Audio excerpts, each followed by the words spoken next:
HOK, nag-aabang ka ba sa manga crossover skin ni Tito HOK nyo? Ilalabas na nga yan sa August 22, manga crossover event launch.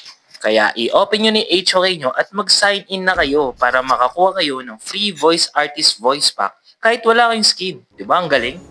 Ang una nga natin sa listahan ay si Sunsei na ang voice over neto ay si Yoshitsugu Matsuoka. At isa nga lang din siya sa voice actor ni Mitsuya ng Tokyo Revenger. ええやんてめえ何メビウスとつるんでんだようっせえ三ツ矢てめえも殺すぞ Diba ang galing?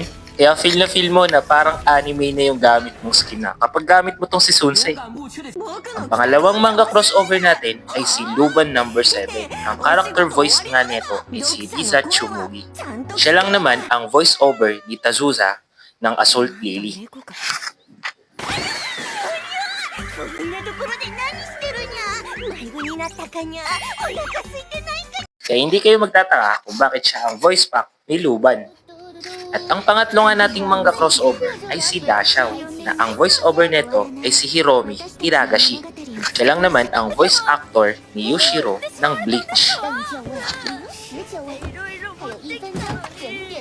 すいません分かってください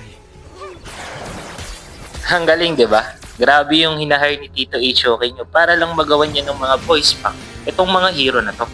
Ang pangatlong manga crossover nga natin ay si Daji na ang character voice naman nito ay si Kana Hanazawa.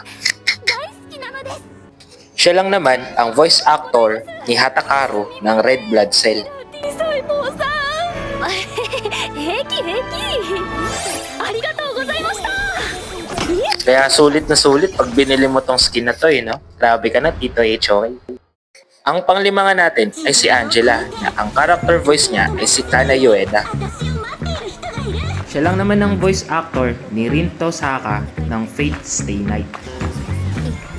しのぐだけなら何とでもなる Siyempre, ang mga inaabangan ng mga Xiaoxia user ay walang iba ang voice actor na si Maaya Uchida. こうよりも強力だわ Siya lang naman ang voice actor na si Hiyori Iki ng Noragami.